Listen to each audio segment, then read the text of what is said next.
which you are very used to. You only need to change the RPC URL and you will be deploying on Scroll. It works exactly, everything works exactly the same. The Scroll is compatible at bytecode level. So the bytecode is exactly the same. Scroll the same EVM just as in Ethereum. In terms of the ecosystem as well, there are a lot of applications, like a very Ethereum native applications deployed on Scroll. We have Uniswap, Aave, Safe. We have Compound. In terms of developer tooling, we have Chainlink. And other oracles. We have the Graph. So a lot of tools that you're used to. Of course, for the tool and the applications to be available on Scroll, they have to be deployed on Scroll. But it's very easy for application that was built on Ethereum to also support the Scroll, because it's pretty much the same. So if there is an application that is not yet on Scroll, just or a tool, just let us know or let them know that you want the application on Scroll, because it should be very easy to port. And it's a very growing ecosystem. Actually, these numbers are outdated now because Scroll has grown even more. So we're very happy. We're happy because Scroll is a very new project. It was launched on October last year, and it has been growing a lot. So we expect Scroll to keep growing. We're very happy about all the applications. Very Ethereum native applications that are deployed on Scroll, also Scroll native applications that were born on Scroll, which is super, super cool. We're very happy about both. And we just expected Scroll to continue growing, having more users, more applications, and just giving a new and better user experience for users used to the Ethereum ecosystem. Okay, so now why does Scroll exist, and what is the Scroll mission? So Scroll is targeting to solve the scalability issue that also you guys mentioned just now. So what is it? Okay, so I would like to start by bringing you this sentence. This is something that I took from the Ethereum website, ethereum.org. This is on the landing page from ethereum.org. You will see this, which reads, Ethereum is open to everyone, wherever you are in the world. All you need is the internet. Like this is the Ethereum mission. It's something very core, very fundamental for Ethereum, being available for everyone, not just for a few. We wanted decentralization to just reach everyone. Of course, there is a big problem, which is transaction fees, and they are so high. And this is a problem because this will leave behind everyone that is not able to pay those fees. So this is a big problem for Ethereum, something that needs to be solved. This is a problem because people who are not able to afford, they will be left behind, and also new use cases will be left behind because just being just too expensive. People wouldn't want to use it. So a few concepts that we need to understand is that Ethereum makes work, which is computation that is measured in gas. Basically, computation. The Ethereum is like a computer, like a machine that executes code, and all this code is stored in blocks, and all this work is stored in blocks, and the capacity for each block is a limit. Because of course, if you make the block too big, it will centralize and no one will be able to run a node. But if you make it too small, the capacity is very limited. And when the capacity limit is reached, the one who pays the higher tip to the validator will be included first. So this is the concept of block space. If more people wants to use it, the more expensive it gets. The problem right now, well, the good thing, but also a problem, is that many people wants to use Ethereum at the same time. So it's so expensive right now. Okay, so now we're going to the trilemma, as you guys were mentioned before. So in order to consider a blockchain like a good blockchain, it has to have three fundamental features: scalability, decentralization, and security. So what do we mean by each of one? Scalability is fast and cheap. Decentralization is giving the ability to anyone to send a transaction in a very easy way. So this is being able to run our own nodes without the need of a data center or something like that. And we also need high security. And the biggest blockchain security potential problem is the 51% attack. Well, in Ethereum, it's like the 66 or 33% attack. But in the end of the day, arguably the two most secure blockchains today are Bitcoin and Ethereum. But so in Bitcoin, the security gets measured in the amount of miners in the network. If you want to attack Bitcoin, you will need like a super huge computational power. And in terms of Ethereum, you will need an economic attack, which because Ethereum is proof of stake. So Bitcoin today is the most secure proof of work blockchain, and Ethereum is the most secure proof of stake system. But more important than that, Ethereum is the most secure smart contract platform because, of course, Bitcoin doesn't have smart contracts applications that allow it. So today, Ethereum is the most secure blockchain. Of course, the problem is that Ethereum and Bitcoin focus. So the trilemma is that if you focus in two of them, you might sacrifice the other one. So in terms of Ethereum and Bitcoin, they focus on decentralization and security, and they have sacrificed so far the scalability. And why did Ethereum and Bitcoin took this strategy? Personally, I think this was a good strategy because if we focus on decentralization and security, these are the new factors. Like if we focus on scalability too much, it's like we go back to Web 2.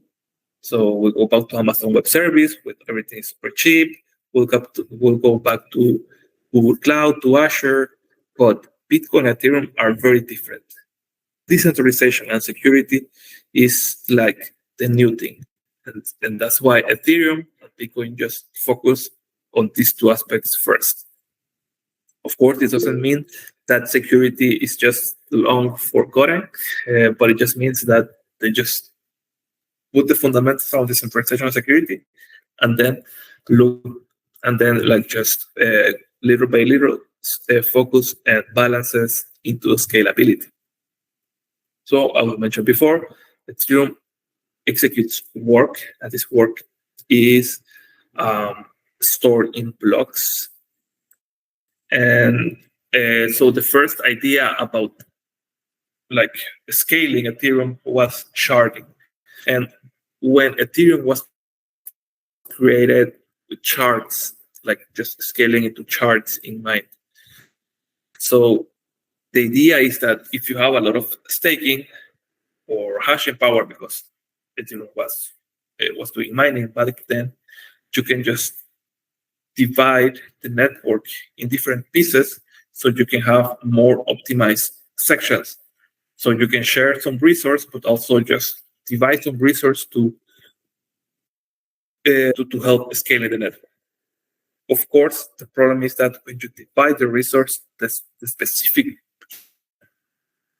gets susceptible to attacks. So that's the problem. That's why Ethereum just say, okay, let's just forget about sharding. Well, the only thing that we did do was this tank sharding, but it's different because now we're focusing on rollups. So rollups, the good thing about rollups is that everything on the rollup, everything on this layer 2s, all the security is inherited to Ethereum. So you're not dividing Ethereum and making it more fragile. You're just having all these rollups that all the transactions that happen on the rollup, everything is secure, like by Ethereum. So this is a more safe approach. And this is the path that Ethereum has taken. So Vitalik wrote the rollup-centric roadmap, which is something that I think it makes a lot of sense. Not only because the two good things about rollups is that the two good things that one, every rollup inherits the security 100% from Ethereum. So that's super good. The other good thing is that every rollup can experiment with different technologies. So you know that we have optimistic rollups, we have CK rollups. For example, Scroll is using the CK EVM project for scaling. Polygon is using PIL, and CK Sync is using other systems. So everyone can focus with different stuff. And not only with different technologies, but also with different cultures. You may have found like different rollup with very different cultures. Like if you go to one ecosystem to the other, you will find that people hang in different places, and I think that's super interesting. And I think this is a super interesting approach. Of course, this is not perfect, and the problems with switching to rollups. The first one is that the sequencer, we're going to talk about the sequencer in a moment, needs to be decentralized. Right now, so far, we don't have a sequencer that is 100% decentralized. Does this mean that the rollups can steal your funds? No, that's not possible. But they can maybe censor you, or they could be a bug on the rollups, on the rollup contracts, or on the implementation on layer 2s. But we're going to talk about this and how is this being addressed by Scroll or in general by the ecosystem. And the other problem, of course, is the fragmentation of liquidity. Right now, we don't have actually a good user experience because you may have some funds on Optimism, and then some funds on Scroll, and then some funds on Mode, I don't know. And everything is so fragmented, and the user experience, especially if you're a new user, is not really. Can this be solved? Yes. We have maybe we can have shared sequencing that can help a lot of this. We can have an intense user experience that make everything easier and abstract it away to the user. We can have account abstraction to help stuff like this, and we can have account abstraction with Keystore, with something that Scroll is very focused on. We're not going to talk much about Keystore, but there is a lot of solution for this, but this is not the present. The current state of rollups, of course, is this fragmentation of liquidity, which is not a good experience for users. But but in general, I think the rollups is a way better manner to scale blockchains. And I think it's been proved that all the layer 2s have grown a lot in the recently, and I think they're going to continue to grow, and we'll be able to find ways of solving all the current issues that we have today. Okay, so why rollups? Of course, security, because everything is inherited by the security from Ethereum, and also we don't rely just in one technology. The technology from StarNet is very different from the technology from Scroll, which is very different from the technology from Arbitrum. So we don't have a single point of failure. We have diversity of technology. We have diversity of cultures also. So a lot of experiment, and this is something that we really like.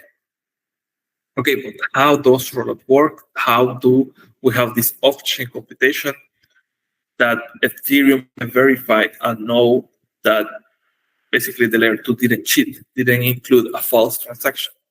So layer 2s are off-chain protocols, which means that they operate outside from Ethereum.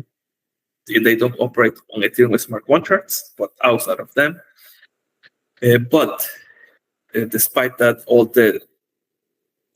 everything that happens on layer 2 gets secured by layer 1. And so how does it work? So you have Ethereum computation. And for example, the first ideas that were implemented were the optimistic rollups. You have Optimism and Ethereum implemented, and they do fraud proof. So the fraud proof was the first implementation of a rollup, and you may have heard of them, is that you assume that everything is correct unless someone demonstrates and slash the bad actor for trying to insert an invalid transaction. This is super good, but there is a problem, is that you have to wait for finality time. You just have to give like a prudent time, like a very like enough time for someone to check if everything is correct. And if no one proved that something was incorrect, you can basically have the transactions sent as canonical and finalized on Ethereum and accepted on Ethereum layer 1. So they're super good. They help with scaling, but the problem is that the finality time right now goes around a week. Yeah, a week is the amount of time that we define as enough for someone to prove that a transaction was incorrect. Okay, so Scroll uses a different technology, of course. Scroll uses the ZK rollup technology, which uses the ZK EVM with validity proof. So what this means is that the Scroll doesn't have to wait all this time for someone to. Scroll never assumes that a transaction is incorrect. So when a transaction reaches layer 1, it gets verified. And yeah, you just have to wait for the time for Ethereum to accept the transaction. You don't have to wait a week. You have to wait only minutes to reach the finality time. So this is more safe and just more secure and faster finality time. So this is super good. Of course, it doesn't mean if you have used Arbitrum Optimism, it doesn't mean that if you make a swap on Uniswap, for example, that you have to wait a week, or you will have to wait minutes on Scroll. No, everything happens in seconds, but there's always a chance of reorg. The transactions just are rolled back on the chain if a transaction was found incorrect. The difference is that in optimistic rollups, that reorg possibility is in the terms of a week, and in a Scroll and all the ZK EVMs and all the ZK rollups is in terms of minutes. So yeah, that's a lot better. Okay, so how Scroll was born? How did this project start, and what technology is it using? So actually, Scroll is not the most of the code base from Scroll didn't originate on Scroll. They actually originate in the PSC, in the Privacy and Scaling Exploration organization. That is an organization from the Ethereum Foundation. So the story goes like this. So that the PSC, Privacy and Scaling Exploration, is always exploring the very futuristic ideas. So one of these like super crazy ideas that they were exploring is, what if we convert the Ethereum layer 1 into a ZK layer 1? So that's why they did the ZK EVM projects. And you can look at that on GitHub. The PSC ZK EVM project was this idea of turning Ethereum layer 1 into a ZK layer 1. So what Scroll did is that they forked the project, and they say, okay, just to put it one step ahead, closer to making that a reality, making just going a step forward to become a layer, a CK layer one. What we're going to do is just grab the same code base from the PSE and turn it into a rollup, turn it into layer two. So two things happen here. So one is that so scroll scroll is helping Ethereum because the best way for scaling Ethereum right now is to make it the transaction cheaper and faster on a layer two. So scroll is using this project to just scale Ethereum in a layer two. But also, scroll is also proving that, so you have all this execution that is now being proved in production, in mainnet, because scroll is on mainnet and people are using it. There is a lot of testing involved on that. So scroll is showing that Ethereum in the future can become is one step forward to become a layer one. Of course, we're not there yet. There's a lot of things that need to be researched, not only technically, but also socially. There will be a lot of social, a lot of things that will need to be discussed for Ethereum to become a CK layer one. But scroll is showing that it's in many ways, this is possible. Not in the whole implementation, but just specifically the execution. And so also scroll now the biggest contributor to the ZK EVM project. So now scroll contributes more to this project because they have like a direct incentive to make this work. Now scroll just finishes the execution part of the work from the PSE, and now scroll is the biggest contributor to this project by far. So as you can see, like scroll is not all the work that scroll does not only helps scroll by itself, it also helps Ethereum layer one. So this is good not only for the PSE, but also for not only for. It's not like, I think this is very symbiotic because scroll is helping the Ethereum, the PSE code, but also works the other way around. Whatever, there's a lot of interest, not only by scroll, but in general by the Ethereum community through snarks and zero knowledge help scaling Ethereum. So all this research that is being done is fully compatible with scroll. So it's like, I think that's why I really like about scroll, because this is very natural. I work at scroll because I just really like Ethereum. I just really like the project. I really like the ideas. I really like the culture, and I really like the technology. And I feel like scroll is helping all the technology. It's also like is an extension of Ethereum culture. So that's why I like scroll. But at the same time, all the advancements from Ethereum help scroll. So I think there's something very natural, and I think something very future-proof, because I do think that Ethereum is going to continue being better, and by proxy, scroll is going to continue to improve too.